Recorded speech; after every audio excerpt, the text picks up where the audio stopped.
Facu, ¿qué te dejó el paso por la función pública que aplicás hasta el día de hoy? Vos sabés que tengo un largo paso por la gestión pública, desde los 23 años prácticamente hasta los 40. Y yo creo que te da una comprensión más realista de la política y de los temas, de lo que es posible y de lo que no es posible. Y te resulta más fácil ponerte en los zapatos de los que ahora uno tiene que ayudar, auxiliar, oficiar de consultor, prepararles discursos, campañas, imágenes, visuales, lo que fuere, que hacemos nosotros de nuestra profesión.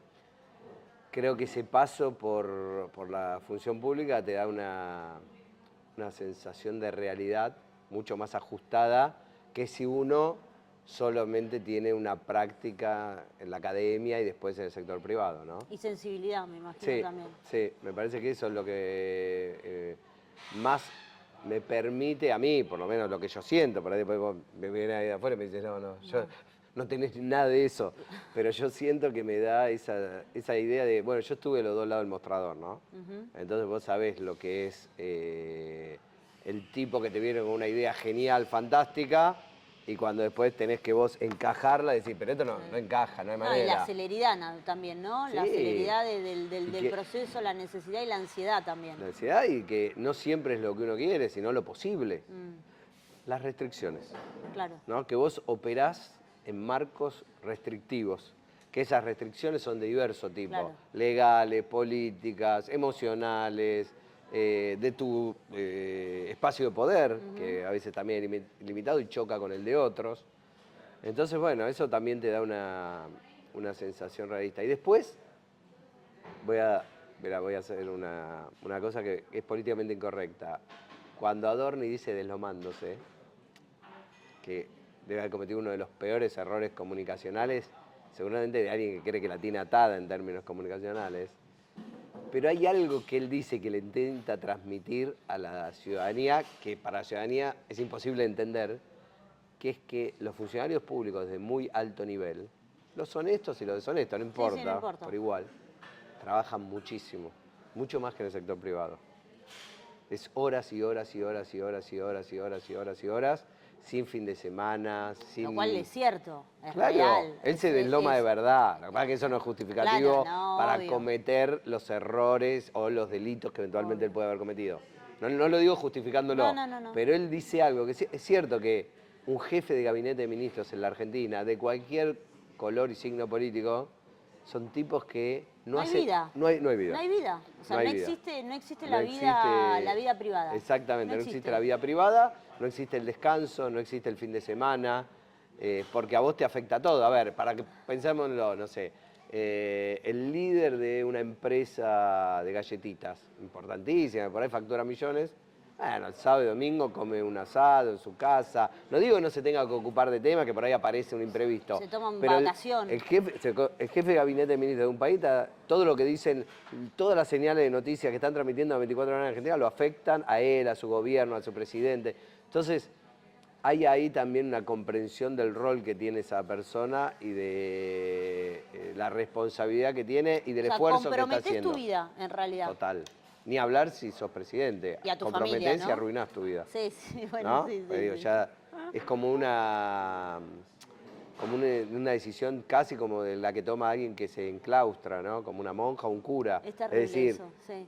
tomé los hábitos. Sí, es así. Un presidente, pensar en todos los presidentes argentinos y vas a ver que nunca más pueden salir de ese lugar. Algunos lo hacen con más golpes, con más rayaduras, otros con menos. O sea, como decís vos, no importa el color político, todos No. con muchísimo compromiso. O sea, vos cuando entrás a la función pública entrás con compromiso. Sí, totalmente, totalmente. Bueno, uno nunca puede caer en generalidades y decir todos son así, porque después hay gente que por ahí lo único que tiene son intereses espurios, sí. o gente que después decepciona en el cumplimiento de su rol. Eso puede pasar.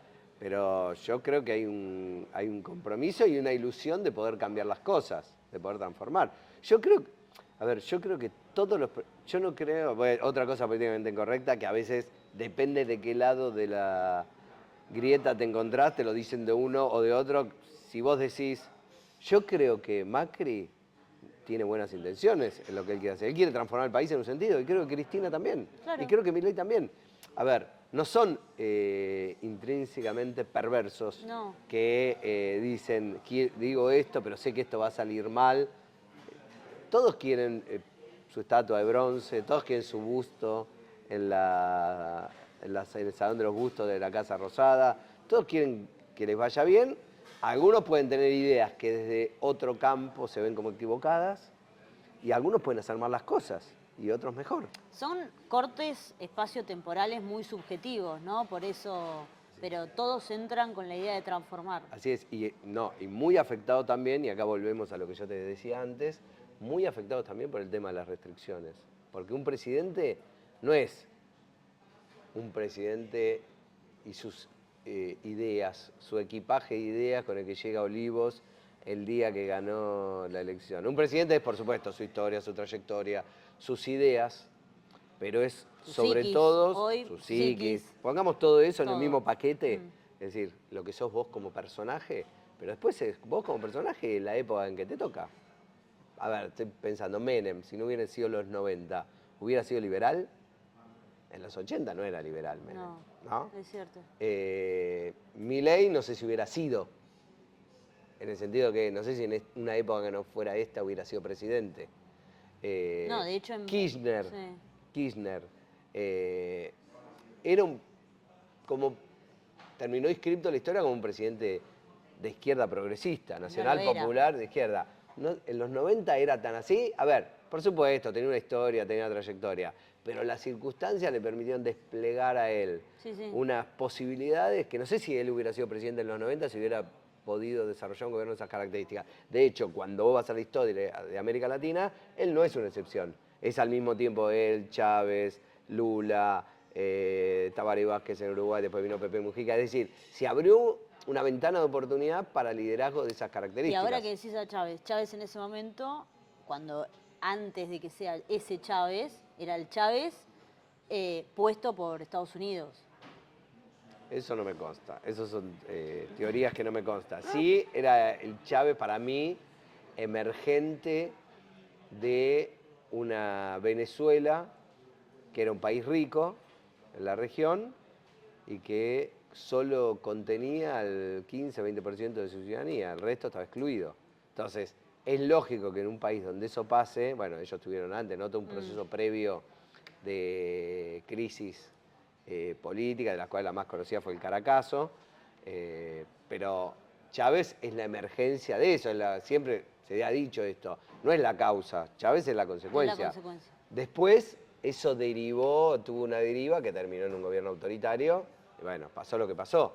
Pero en principio era un gobierno democrático. Cuando a él le hacen un golpe de Estado, que fue en el 2000, 2001, no me acuerdo, 2002, por ahí, no era un gobierno autoritario el gobierno de Chávez en Venezuela, era un gobierno que gobernaba con los límites de la democracia. Yo creo que él después, sabés que había aprendido mucho de la experiencia peronista.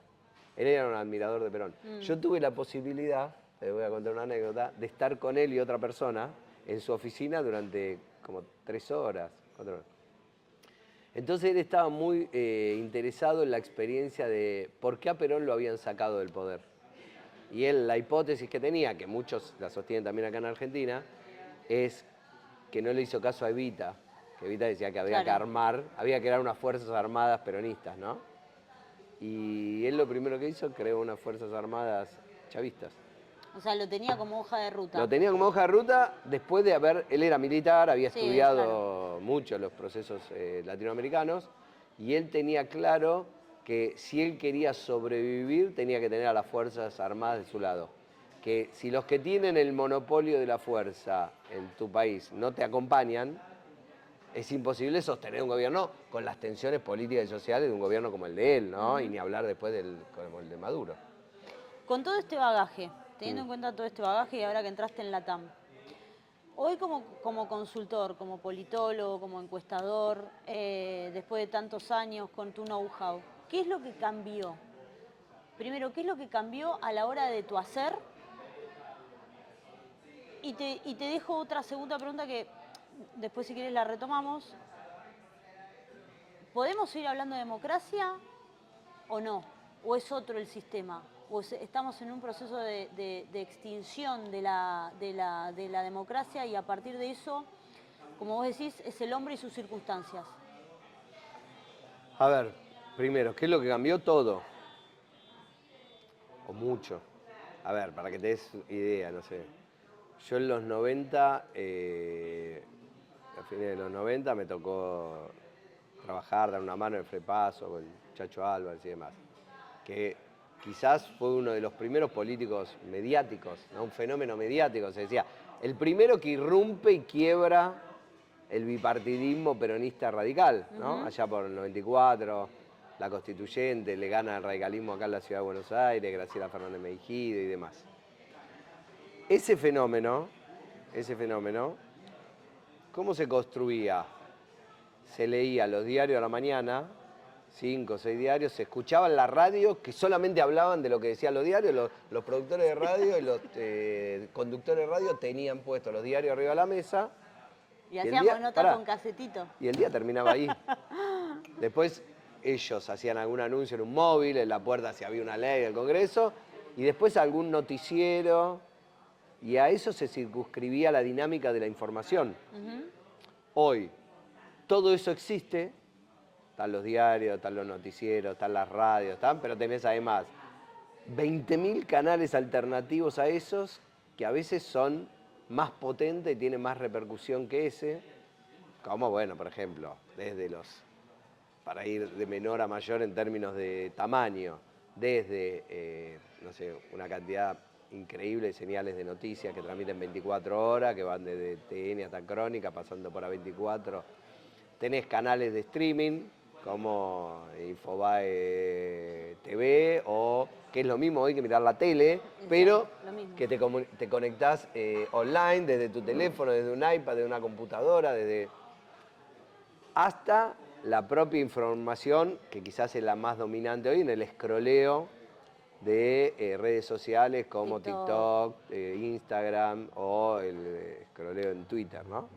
Entonces, el estratega que tiene que ayudar a un político lo tiene que hacer jugar en 28 canchas a la vez, no solo en una. Antes vos decías, che, a ver, leamos el diario, te juntaba, no me acuerdo quién era que iba a las 6 de la mañana a leer con Menem, creo que era Guillermo Seita, los diarios Olivos, o con Cavaro, no me acuerdo quién iba. Y esa era la tarea. Con eso vos configurabas el mapa del día o la hoja de ruta del día. Hoy, primero que el día es 24 horas, porque te dormiste y la guerra sigue a las 4 de la mañana en Twitter. Entonces, el control es muy difícil hoy, es un escenario caótico. Es, digamos, al que mejor le va es el que mejor sabe navegar o se mueve o entiende cómo navegar en esas aguas caóticas, ¿no? Que puede ir de un medio al otro, el streaming a las redes, de las redes a la... Eso es un cambio, me parece, fundamental, trascendental, porque eso cambia los contornos de la política. Porque entonces la militancia territorial parece haber perdido significado, aunque yo no creo que sea tan así, pero en principio todos dicen vámonos a lo digital. Las campañas se organizan de manera totalmente diferente. Antes la campaña, ¿qué era? El 83 de Alfonsín. David Rato, la publicidad, la pongo en la tele y un aviso en el diario. Hoy tenés 28 equipos al mismo tiempo produciendo información, producirme memes, producirme esto, pero pará. Y por ahí un pibito de un colegio hizo una meme buenísima sobre el presidente, sobre el candidato, y eso vale más que todo el laburo, porque lo que pregna, lo que prende, lo que en redes sociales no tiene los cánones establecidos, definidos de la publicidad tradicional que se filmaba con cámara de cine hace, no te digo en el 89, en el 99 de la Rúa. Dicen que soy aburrido, ¿qué nos acordamos todos? Ahora decime, ¿cuál fue el spot de la última campaña presidencial de Milei? No hay spot. No hay spot. ¿No? Porque por ahí un dibujito de un león. Entonces, eso cambió, cambió muchísimo. Eso como panorama general. Entonces, creo que hoy es difícil hacer todo y vos necesitas equipos multidisciplinarios. Siempre lo necesitaste, pero ahora mucho más que antes, ¿no? Necesitas psicólogos, sociólogos, politólogos, comunicadores, jóvenes, que son los que mejor entienden a veces, los que mejor se mueven. No necesariamente entienden, pero son los que mejores se mueven en estos nuevos ecosistemas. Y yo creo que esa dinámica, pero no solo eso, afecta la calidad de la democracia. Porque la democracia tiene una forma de organización, que son los partidos políticos, porque democracia, bueno, entonces, alguna vez fui profesor de ciencia política, me dedicaba a eso originariamente. Y lo primero, ¿viste? Democracia, gobierno del pueblo, pero es una mentira, es una ficción. Nunca es el gobierno del pueblo. La democracia es, en realidad, la forma en que se denomina al gobierno representativo, elegido por la gente. Entonces, los representantes son elegidos por la gente por el voto directo, donde un ciudadano vale un voto. Eso es la democracia. Con algunas reglas que se tienen que cumplir, que no haya presos políticos, que se pueda hacer, que haya libertad de prensa y demás. Eso se ve afectado por estos cambios, además de otros cambios, en la dinámica. ¿Por qué? Porque los partidos políticos se ven cuestionados, porque los dirigentes políticos se ven cuestionados, entonces eso afecta la calidad de la representación y la gente está enojada con el concepto de la representación. La gente no quiere representación, desconfía de sus representantes, desconfía de las intermediaciones. ¿Pero qué pasó? ¿Dónde se rompió eso? Yo creo que hay un cuestionamiento de un libro que ahora no me acuerdo ni cómo se llama, ni que lo escribió, pero después te lo voy a mandar, que habla sobre el cuestionamiento a la autoridad, ¿no? Que se produjo para mí desde los niveles más básicos y que termina teniendo impacto sobre la política en general. Es decir, lo que arranca como un cuestionamiento a la autoridad, si vos querés, de los padres, de los maestros, de los profesores, de las fuerzas de seguridad, de esa irrupción de un nuevo orden más igualitario en la vida cotidiana, termina irrumpiendo en todos lados. Entonces, el médico no tiene autoridad, el político no tiene autoridad, nadie tiene autoridad. Hay un chiste muy famoso, es en inglés, pero no importa, la figura que es una persona que se levanta en un avión y le dice a la gente: no me gusta cómo está manejando el piloto, levantemos la mano para elegir quién va a manejar el avión. Y yo creo que esa es una metáfora de la sociedad moderna de hoy, de la sociedad de hoy, con todo lo bueno y malo que eso tiene, ¿no? Qué bueno que la gente se pueda levantar y pueda cuestionar al que maneje el avión, ahora por ahí se lo van a manejar a cualquiera. No importa, no preguntan, che, ¿quién sabe manejar el avión? Cualquiera, ¿no? Es como cuando vos vas al médico y vos decís, yo le pongo mi análisis a ChatGPT y me lo analiza mejor que el médico. No sabés, porque vos no sos quién para evaluar al médico. No sabés si lo que ChatGPT te está diciendo es bueno, no tenés herramientas para evaluar eso. Hay como una horizontalidad. Falta de reglas. Sí. No hay orden. No hay jerarquías. El fin de la jerarquía se llama. No hay jerarquías y las jerarquías cumplen un rol. Porque ¿quién enseña? El que sabe más. Ese es el mundo que nosotros venimos. ¿Quiénes dicen en casa lo que hay que hacer? Los padres, pues son la autoridad. ¿No? Entonces vos tenés el formato padres amigos, el formato de los docentes que le pegan en los colegios, si no le ponen a los chicos la nota que quieren, y los políticos cuestionados. ¿No te pones un poco nostálgico del think tank, de eso, de escuchar políticos con contenido, que intenten proponer algo, que intenten arreglar las cosas? Sí, pero al mismo tiempo no hay espacio. No hay espacio. Mirá, no quiero parecer un boludo citador de libros, pero no me gusta. Hay un libro que leí ahora que es una experiencia, después te lo voy a pasar, que se llama Hipnocracia. Sí. No sé si lo leíste. No. Que es justamente lo que dice, es que vivimos en una sociedad que está en trance, está hipnotizada. Y es muy difícil romper eso. Está hipnotizada por las pantallas, está hipnotizada.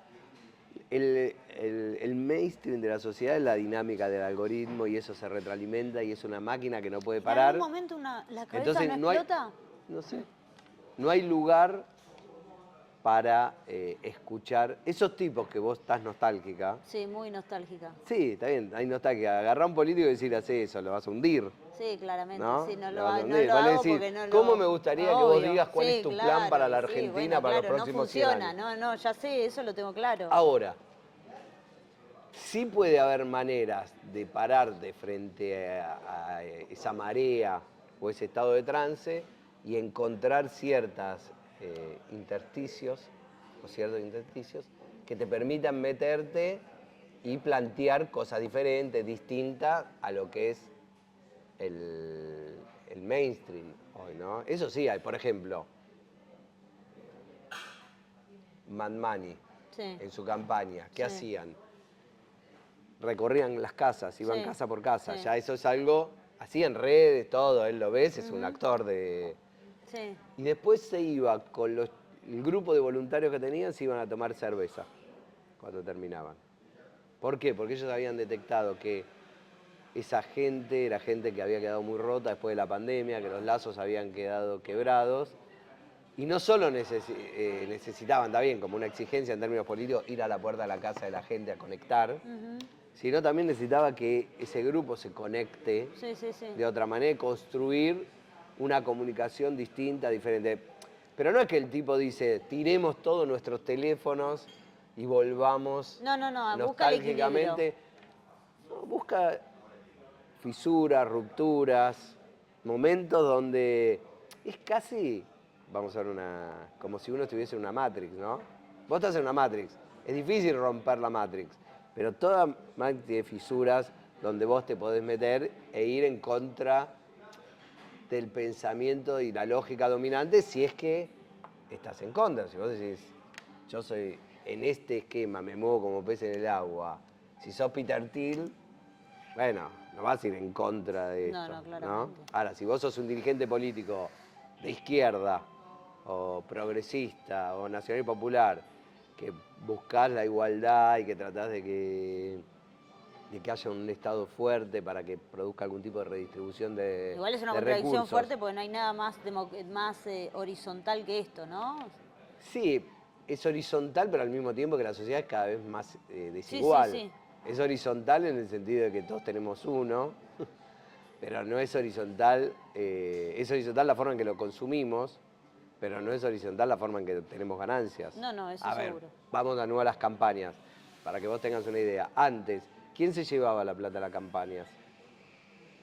Bueno, ¿Quiénes eran los que más guita ganaban? No de consultores y eso, sino de empresas, los medios de comunicación, medios la de televisión. comunicación, sí, Hoy, claramente, ¿quiénes son? sí.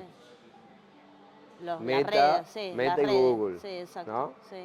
Bueno, Las apps. entonces, todos consumimos teléfono, Sí. todos muy igualitarios, todos somos emisores, pero la guita se la llevan ellos. Sí. Digo, y en el medio algunos intermediarios. Pero aparte, no solo en Argentina, en Chile, en Australia, en Canadá, en Sí, Estados sí, en Unidos, en Timbuktu, o Inglaterra. sea, en todos lados. Claro, entonces quiere decir que hay una concentración de la riqueza cada vez en menos manos, que vos podés decir, de hecho, bueno, Milei dice, yo no estoy en contra de eso porque eso produce monopolios que son muy eficientes. Digo, depende de qué lado, por eso digo hay que ser comprensivo, depende de qué lado te parés. Ahora, si vos sos un dirigente político que busca romper esa lógica, esa dinámica, y bueno, tenés que de alguna manera nadar contra la corriente. Ahora, nadar contra la corriente con los bracitos no es inteligente, porque No. te mira muerto y la corriente te termina llorando. Tampoco es inteligente hacer lo mismo, tipo monito imitación que nosotros, porque justamente lo que dice este libro, Hipnocracia, es que al algoritmo le sirve todo. Todo lo que vos hagas, que vos juegues con la lógica del algoritmo, vos le contestás a Milei en la red y le haces...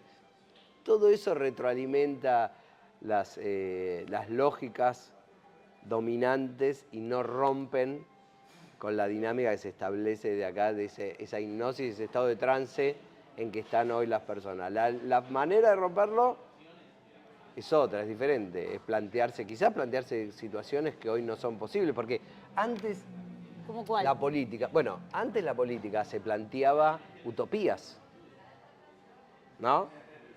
Y esas utopías, mucha gente sabía que no eran posibles en ese momento, pero militaba y peleaba por esas cosas. Sí, sí, generaba cierta magia, ¿no? Cierta magia. Y hoy eso desapareció, pasa. no hay. No hay magia. Bueno, ¿por qué? Porque esto no te da mucho espacio. Esto lo único que te hace aspirar es a lo que ves por acá. Entonces, bueno, quizás ver formas de reconstruir ese anhelo por cambiar las cosas, por lo menos en alguna gente. Y después eso ver cómo se puede de alguna manera multiplicar. Incluso... Siempre y cuando estés en la línea de cambio, transformación y modificación del orden existente, ¿no? Insisto, si vos si vos promovés el estado actual de cosas y te parece, y no tenés una mirada crítica sobre cómo funciona el mundo hoy, dale para adelante, ¿no? Veamos, ¿no? Cómo te paramos para que seas la mejor. Y que no pierdas tan mal, que no te vayas No hagas, muy no hagas psicoanálisis, hacé cognitivo-conductual. Claro, bueno, ¿No? que no te vayas tan deprimido a tu casa. Claro, bueno. ¿Cómo ves Es Latinoamérica? como menos adaptativo, menos o más adaptativo. Si vos tenés una mirada menos crítica sobre lo que pasa, pero querés ser exitoso en este mundo, bueno, adaptate. Sí, Ahora, darwinista. si vos tenés una 100% mirada, darwinista. claro, si vos tenés una mirada crítica y vos decís, che, no me gusta cómo funciona el mundo. La verdad que no me gusta. No me gusta que un tipo que no leyó un libro se siente en una mesa y cuestione a un biólogo. Me parece que está mal. Lo puede cuestionar como persona, le puede decir, sos un hijo de puta, no me gusta lo que hace, no es ético, qué sé yo. Claro. Ahora, ¿sabés más de él que él de plantas? Porque leíste algo en internet. Qué sé yo. En este marco, háblame de Latinoamérica, que creo que es un poco la foto que tenemos que mirar para mirarnos a nosotros al año que viene, ¿no? Más allá de que el mundo hoy está más global que nunca y que los procesos son casi inmediatos, o las repercusiones de un proceso son casi inmediatas, me interesa qué es lo que ves en Latinoamérica. Y ya te adelanto la próxima pregunta, el año que viene, Argentina el año que viene, y cómo ves la campaña del año que viene, y cuáles serían los 5 o 10 tópicos que debería tener un consultor político, o que debería pensar y que no debería dejar en su lista, no debería dejar afuera de su lista para planificar una campaña. Vamos En este primero a contexto, América Latina. Vamos primero a América Sí. Latina, después vamos a Argentina. A ver, creo que América Latina me parece interesante la hipótesis, creo que se la escuché a José Nathanson, Sí. de que hoy está como en un estado en un equilibrio inestable, porque es un territorio de disputa muy fuerte entre los intereses de los Estados Unidos y los intereses chinos, ¿no? O sea, tenés lugares donde avanzan más los chinos, lugares donde avanzan más los americanos, tenés focos de resistencia como Brasil, tenés aliados hoy estratégicos de Estados Unidos como Argentina, después tenés aliados de Estados Unidos más permanentes como Chile, después tenés situaciones de más inestabilidad como Bolivia, que no se sabe qué va a pasar ahí. Es decir, la región hoy no reconoce un patrón homogéneo, como vos podías decir, en los 90 iba más o menos todo para un lado, o en los 2000 iba más o menos todo para el otro lado. Creo que hoy la región se caracteriza por la inestabilidad, no podríamos decir que tiene un color político, y bueno, es también producto de un mundo que tampoco tiene un claro color político, porque ninguno de nosotros, con el nivel de conocimiento que tiene sobre política exterior, sobre armamentos, sobre tecnología y sobre demás, puede saber, por ejemplo, si lo de Estados Unidos es un manotazo ahogado de un imperio de decadencia o la recomposición de una posición de primacía. Parecería la primera igual. Sí, parecería la primera y más, hay que ver en noviembre, pero parecería la primera. Parecería la primera. Cuando ves África, es básicamente China, plantó bandera ahí y es difícil que Estados Unidos pueda recuperar esas posiciones. Bueno, por eso hay, por otro lado, la defensa sobre sus intereses en América Latina y la pelea tan fuerte que da Trump ahí. La pregunta es si esa es una pelea estratégica pensada desde organismos preparados de los Estados Unidos como el Departamento de Estado, la CIA y demás, o es una cosa intuitiva de un líder como Trump que tiene intuiciones pero no sabe muy bien para dónde ir. Que le sale más barato el caos. A la política en líneas generales siempre le sale más barato el caos. Por eso, no lo sé, yo no lo sé. Yo no me animo a decir, sí tengo dudas, me animo a plantear dudas. Sí. Entonces digo, ojo cuando uno dice me abrazo a este lugar o a aquel otro, cuando estás en un momento de indecisiones. Argentina en su momento jugó a mano del imperio decadente y eso de alguna manera signó el resto de los tiempos, ¿no? En su momento el famoso pacto Roca-Rancima y demás, Sí, ¿no? Lo que estudiamos todos en el colegio. Sí. Entonces, yo digo, una posición por ahí más equidistante, por supuesto, compartiendo una agenda de valores con el mundo occidental que nosotros tenemos, la defensa de la democracia y demás, Pero también entendiendo que China hoy es la principal potencia industrial del mundo, ¿no? Su templanza me da como, me da certeza, Sí. ¿me entendés? La templanza, el silencio frente a la bravuconada me da, Sí.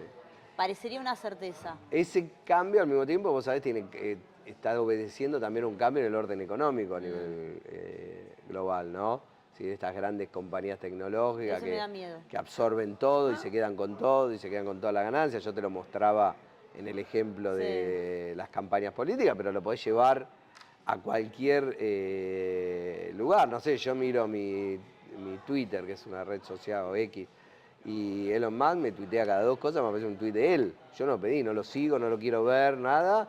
El tipo decide que él en su red... En eso Milei me parece inteligente. Sí, seguro, no te quepa duda, y por algo está en el lugar que está.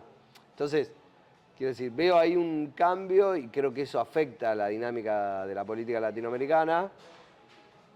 No sé, creo que es importante saber qué va a pasar en Brasil, Sí, claro. si Lula va a confirmar o hay una vuelta, un retorno de Bolsonaro, de su hijo, al poder. Creo que se va a marcar mucho también el pulso Lo de Perú es llamativo. de la región. Bueno, Perú me parece que hay una situación particular muy puntual que tiene que ver con la relación de Keiko con su padre, ¿no? Que siempre parece que va a ganar. Sí, sí, sí. Y algo mágico pasa al final, algo mágico pasa al final que no gana. Pero bueno, Perú también tiene una estabilidad económica que se escinde de la estabilidad política. Colombia tampoco sabemos qué va a pasar, aunque me dicen gente que conoce que la posibilidad del triunfo de la izquierda es muy bajo. Es muy bajo.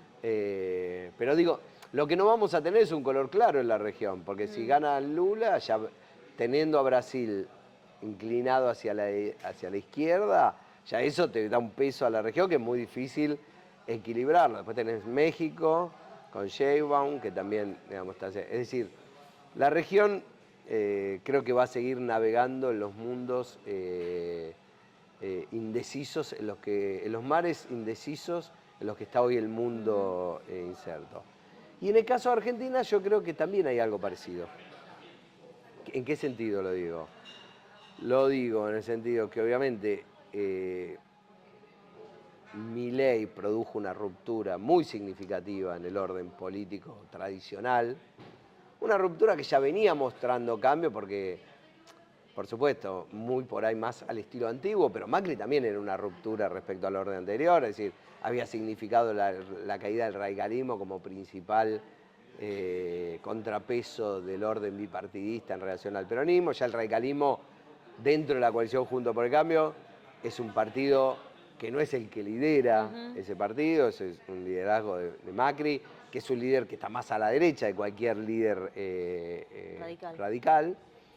Por supuesto, su fracaso no implica que eso que estaba flotando en la sociedad desaparezca, se corporiza en Milei y en el siglo XXI, y con todos estos cambios, transformaciones que estamos hablando, habilita que un sujeto que 30 años antes hubiera sido imposible llegue a la presidencia. Sin ninguna trayectoria, sin ningún antecedente, sin nada más que un cuestionamiento muy fuerte del orden existente y la idea de que va a ajustar a Argentina al nuevo orden global que, insisto, está en discusión. Creo que la experiencia de él tiene luces y sombras, en el sentido que pone sobre el tapete y da discusiones que en la Argentina la sociedad necesitaba que alguien las plantee y nadie lo hacía. Te voy a decir 2 boludeces. El problema del gasto público, de la inflación y el problema de la seguridad. Resolvió el problema de los piquetes en 30 segundos. Problema que el peronismo podría haber resolvido en 10 segundos si no quiso hacer, por tener gente que está de los 2 lados del mostrador administrando los planes sociales. Y que Juntos por el Cambio no podía hacer porque tenía tantos intereses sobre el Estado que no podía llevar adelante ninguna política justa. Entonces, viste, como cuando, sí, che, esto lo hace vos, lo hago yo, lo hace vos, lo hago yo, vino un tornado y se llevó todo. Yo creo que eso es Milei. Por eso su programa de ajuste no es un programa de ajuste estilizado, equilibrado, sino que es un arraso con Pasa que todo. la política tradicional no perdió un poco de sentido práctico, de sentido común incluso. Bueno, tiene, a ver, sus intereses, sus propios, como toda organización burocrática, un partido político, una fuerza política, empieza a desarrollar sus intereses autónomos de sus bases, ¿no? Entonces, bueno, llegás al poder y tenés que cuidar los intereses de Cile, los intereses de este, los intereses de aquel, de aquel. Entonces, no podés tocar nada. Milei podía tocar mucho más. Tenía las manos mucho más liberadas. Podía hacer mierda el sistema de obra pública y que eso no podía hacer ni Macri ni el kirchnerismo. Podía hacer, primero porque además creen en que algo de obra pública hay que hacer los dos, pero además Sí, porque... este gobierno también va a crear camino al año que viene que va a tener que hacer obra pública. Bueno, hay que ver si puede, si hace, ¿no? Digamos, después hay que ver la capacidad de gestión. Creo que es un gobierno que es más hábil para recortar o para pasar la motosierra que para construir. Me parece que ahí hay más dificultades, en el sentido de gestionar lo público, ¿no? Okay. En el sentido de gestionar el Estado. Creo que eso requiere un nivel de sensibilidad que no sé si este gobierno lo va a desarrollar, lo va a tener, por supuesto, lo vamos a ver de acá al año que viene. Y después, me parece que lo más complejo es que intenta saldar una discusión en la Argentina que hasta ahora nadie pudo saldar, que es si la Argentina tiene que ser una sociedad igualitaria, como muchas veces tuvo pretensiones de ser, o aceptarse en una sociedad muy desigual como el resto de las sociedades latinoamericanas. Yo creo que el gobierno no tiene en ese sentido un complejo moral que le diga que nosotros tenemos que ser una sociedad igualitaria, sino más bien un complejo más realista. Tenemos que ser lo que sea, lo que el mercado dictamine que seamos. Entonces, si somos minería, petróleo, ganadería, y bueno, no tengo por qué mantener la industria de San Martín, la textil de San Martín. Tiene una visión muy pragmática en ese sentido, también con dificultades de sensibilidad social, en un país donde, como escriben colegas míos, pero con muchísimo más prestigio y trayectoria, como Juan Carlos Torres, el impulso igualitario no es un producto del peronismo. Yo creo que no es un producto del peronismo. El peronismo es un producto de que es una sociedad que tiene un impulso igualitario. Por eso acá se produjo peronismo y no en otros lugares. O sea, por idiosincrasia, decís vos. Sí, algo cultural de una sociedad que no se aguanta la desigualdad, que la tolera muchas veces, que hay sectores que sí, pero en general, por eso cada tanto la sociedad subterránea emerge, que en otros países no emerge. No. En Paraguay no emerge, en Perú no emerge, acá emerge. Entonces emerge con el Indio Solario, Rodrigo Ricota. En Perú tampoco. No, emerge acá, Sí. en Brasil tampoco. Sí, en Brasil tampoco. Emerge acá, emerge con el peronismo, emerge con fenómenos políticos, de repente te muestran y te dicen, che, acá están los tipos de los que no hablamos, de los que no decimos, pero esos tipos se sienten que son sujetos de derechos, ¿no? Entonces, esos sujetos de derechos, bueno, hay que ver si los doblegaste con el Rappi y el Uber y se resignan y dicen, bueno, esto es lo que puedo en este país, solo Rappi y Uber, y veamos si derrama algo y cae $1 de vaca muerta, de una minera de San Juan, o se construye un país diferente. Milei no lo va a construir, no va a surgir. Eso, los países no son más iguales o menos desiguales naturalmente. Lo que los hace más desiguales o menos desiguales es la política. Eso es así en todas partes del mundo. Es cierto, ahora hay menos condiciones políticas para construir países más igualitarios. Pero no es lo mismo ser migrante en Estados Unidos que en Noruega. No, claro. ¿No? Es diferente. Es Entonces, distinto. ¿y cuál es la diferencia? Un gobierno, un Estado diferente. Entonces, ¿por qué los pobres argentinos no migran a Paraguay y los pobres paraguayos migran a la Argentina? ¿Son boludos? No. Claro. Qué boludo, no se van. Y eso lo Macri les dice, Sí, seamos sí. como Paraguay, seamos. Bueno, acá algo mejor hay. Por ahí estás terminando con eso. Yo creo que ese es el objetivo de Milei, pero no lo digo mal, ¿eh? Digo, él cree que ese país te lleva a la debacle permanente, porque como no se puede sostener, que es una discusión, la pregunta es, ¿pero podemos sostener ese país igualitario? No me importa. ¿Qué me importa? Que esos son fuerzas en tensión. Por eso te explica que en la Argentina, a diferencia de todo el resto de América Latina, no pudiste tener el equilibrio económico. No podés tener el equilibrio económico porque tenés un problema social, claro, un conflicto social. En los otros países el conflicto social no impacta en la economía. Acá sí. ¿Qué hacen con los paraguayos que los mandan a Argentina? No los mandan, no lo digo despectivamente. Se van, no tienen lugar. Acá, ¿quién se va? Acá se va la clase media, a ir a España, a ir a Miami. Exacto. No lo digo mal, ¿eh? También van en búsqueda no. porque acá no tienen futuro. Pero digo, acá no se va ningún pobre. ¿Y por qué no se va ningún pobre? Porque no viven tan mal acá en relación a otras experiencias latinoamericanas. Ahora, eso se está perdiendo. ¿Por qué? Porque todos los derechos que esos sectores consiguieron, bueno, los van recibiendo cada vez con menor calidad, cada vez con menor cobertura, cada vez, ¿no? Se van como limitando, empobreciendo. Bueno, ¿vos viste La Ciénaga? La película, la quinta, La Ciénaga, ¿no? Con la pileta con el agua verde, todo. Sí, todo en decadencia. Entonces Milei te dice, no, el problema es que vos no podés vivir en una quinta, tenés que vivir en dos ambientes. Y viene el peronismo y te dice, no, podemos arreglar la quinta. Podemos arreglar. Ahora, cuando viene no te arregla la quinta.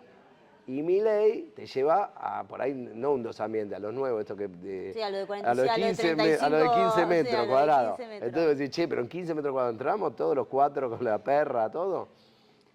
Creo que hay una Dos tensión. últimas. Sí. Me quedé con el lugar del Estado, ¿no? En esta actualidad, en esta modernidad, en este mundo. Y pensando en la hipnoticracia, hipnocracia, perdón, después pásamelo. En la hipnocracia, ¿qué lugar tiene el Estado en esa hipnocracia? Porque también ahí las sociedades entran en tensión. Che, yo me merezco, yo quiero, son mis derechos. Pero por el otro lado no tanto. Tenés un problema, tenés varios problemas. El Estado, lo que hace el Estado, los recursos que tiene el Estado son como producto de un consenso social. Un consenso, un punto de equilibrio. No es que todos nos sentamos en la cancha de arriba, nos pusimos de acuerdo y dijimos consenso social. Un punto de equilibrio, donde vos decís, che, tiene que haber universidad pública. Ese punto de equilibrio no existe en Chile. No. ¿No? Acá sí. Bueno, punto. Tenés ese punto de equilibrio. Entonces vos decís, tengo determinados puntos de equilibrio. El problema cuál es, que se rompió el equilibrio. Que los que tienen que pagar, el Estado que sostiene las cosas que tenía que sostener, no lo quieren pagar. Entonces se te van a vivir a Uruguay, se te escapa. O decir, como un hijo se te escapa, decís, no, pero te tenés que quedar, no, yo me voy. No te quiero obedecer más. Obvio. Me voy. Entonces, en un mundo donde eso está facilitado. Pero le pasa también a Estados Unidos, ¿eh? A todo. Primera potencia Pasa mundial. menos ¿A quién le pasa menos? A los chinos. A los chinos, claro. Que tiene un Estado obvio, hiperdesarrollado, que te planifica todo, sí, sin democracia. Sin democracia. Y acá viene engancho con una... Porque hay un juego de equilibrios, acá viene una pregunta que no te contesté, un tema que no te contesté, pero que engancha con esto, que es el tema de la democracia. Pues la pregunta es, si para competir en este mundo se puede ser un Estado democrático. Porque vos competís en desigualdad. ¿Por qué? Porque mientras el presidente, ahora se me olvidó el nombre, ¿cómo se llama el presidente de China? Xi Jinping. Xi Jinping. Mientras Xi Jinping no tiene que ir a elección, entonces puede tomar cualquier decisión que se le ocurra, lo que fuera, con el Comité Central del Partido Comunista Chino. Trump tiene que jugar para adentro y para afuera. Entonces va a la guerra contra Irán, pero tiene que volver porque tiene que resolver antes de las elecciones porque la gente está en desacuerdo con la guerra. Entonces, la democracia te pone unos estándares y te obliga a unos arreglos que los regímenes autoritarios, totalitarios no tienen. Entonces la pregunta ¿es posible esta democracia con estos estados en este contexto internacional y con este cambio tecnológico y estas empresas que juegan un juego? Bueno, Bukele es un buen ejemplo en Latinoamérica. ¿En qué sentido? No, digo, creo que es un candidato, un presidente, un dictador, un Estado, pero que resolvió la necesidad. Resolvió un problema. Sí. Resolvió un problema. Resolvió el problema, Lo que pasa, claro, que era estando en Occidente, ¿no? Lo que pasa es que el tema ahí era tan focalizado, tan claro, tan, no quiero decir fácil de resolver, pero tan fácil de comprender, encapsular, sí. de encapsular, que si vos resolvías ese problema le cambiabas la vida a los salvadoreños y podías hacer lo que querías. Pensá, una sociedad que no podía salir a la calle. Y ahora toma café en la vereda. Eso me dijo un embajador en Salvador durante el gobierno kirchnerista, no un embajador ahora Sí, de sí, Milei. sí, sí, sí. Es decir, antes yo no podía salir a la calle, tenía que salir con un auto, con custodio, todo, ahora podés tomar un café en la vereda. Que es la normalidad en la TAM, ¿no? O sea, vas a Guatemala, vas a donde sea y tenés que salir armado, ¿no? Sí, sí, entonces, sí, salvo, no en el Cono Sur, ¿no? No en Argentina, no en No, no, Uruguay, no, no en no, nosotros Chile, somos Disney. no en algunos No, lugares de Brasil. somos Disney. Sobre todo mucho en Centroamérica y el Caribe. Entonces, Y eso... también pasa en Estados Unidos, ¿no? Bueno, pero Porque eso se choca con la enmienda, con la Constitución. Porque vos decís, te discutiste mal en un Uno semáforo y empieza te con- pegaron 3 Bueno, tiros. entonces la pregunta es, ¿qué valor es más importante? ¿Haber resuelto el problema de la seguridad? ¿Vivir en un estado democrático? ¿Es una cosa o la otra? ¿Se puede extrapolar por un caso? Vos decís, Bukele es un ejemplo. Está bien. Uno podría decir Uruguay también. ¿No? Uruguay también resuelven sus problemas en términos democráticos, no tienen niveles de criminalidad más altos que el promedio de América Latina, tiene una sociedad que es más o menos igualitaria, tienen una convivencia política muy armoniosa, sin extremos. Entonces, ¿cuál es el ejemplo? No lo sé, no lo sé. La verdad, creo que es un tema, volviendo a lo que vos señalabas respecto del Estado y el rol que tiene el Estado. Ahora, sin Estado no hay política. Si no hay una identidad, no hay una entidad que regule No hay las sociedad tampoco, relaciones. ¿no? Claro, si no hay una entidad que regule las relaciones entre las personas, es la ley de la selva.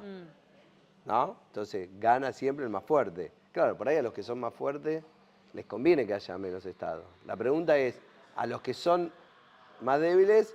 No, pero ¿son conscientes de eso? ¿O por ahí apoyan ideas que van en contra de sus propios intereses? Última, no me lo vas a decir, pero marcás 5 cosas que sí o sí tiene que hacer un consultor el año que viene. Sí o sí. Encuestas, En este... Focus Group, llamar a Opina Argentina. Llamar a Opina Argentina, Encu- Emotion Listening. O sea, sí o sí tiene que saber qué es lo que siente la gente, no lo que piensa la gente. Sí, sí, porque hoy justamente como la sociedad está en trance, Sí. que es lo que plantea este libro tan interesante, esta experiencia tan interesante, de la hipnocracia, bueno, las emociones tienen mucho más peso, por eso las ideologías son menos relevantes, ¿no? Las emociones Y esto es tienen mío, mucho para más mí peso. la gente vuelve a la fe. Busca una verdad. Bueno, pero la fe es emocional, ¿o no? No es, claro. es todo lo contrario de lo Obvio, racional, claro. ¿no? Entonces, bueno, ahí sí, obviamente, analizar las emociones y también entender cuál es el estado real de la sociedad argentina, ¿no? Porque a veces nos abrazamos a climas que vivimos en determinados lugares, en determinados puntos. Bueno, por ahí la sociedad argentina es un poco más compleja que la experiencia cotidiana que vivimos nosotros, vivimos en la Ciudad de Buenos Aires, ¿no? Con determinadas pautas de consumo culturales, determinados celulares, determinados niveles de vida y de educación. Y por ahí la Argentina es un poco más grande y más compleja que eso, y que yo creo que como la sociedad es hoy, justamente porque lo emocional es más sensible a la crítica y a la oposición que a la adherencia, creo que el gobierno tiene una jugada difícil y compleja el año que viene. Porque vos, es más fácil movilizar hoy a la sociedad en contra de algo que a favor de algo. Entonces, depende en qué campamento estoy, ayudaría en un sentido o el otro, pero te digo que, por ejemplo, es más fácil construir una coalición anti-Milei que una coalición pro-Milei. Claro. Porque ¿No? claro. Y porque vas a encontrar una mayoría que eso lo une. Por eso yo creo que el gobierno insiste con el kirchnerismo, con Kicillof, que está todo el día, ¿viste? No se entiende si no un ministro de Economía obsesionado con el gobernador de la provincia de Buenos Aires. Creo que Es una idea de ponerlo ahí para después construir una campaña, tratar de construir un anti contra otro anti, movilizar odios más que amores. Más que amores. ¿Te acordás? Había una campaña, una presidenta que decía el amor vence al odio. Sí. No tengo tan claro si es así. No no lo tengo es tan al claro revés. si es así. Me parece que en estas condiciones no. Por supuesto, no está mal plantearse eso como un objetivo. Y decir, no, yo prefiero que prevalezca esto sobre aquello.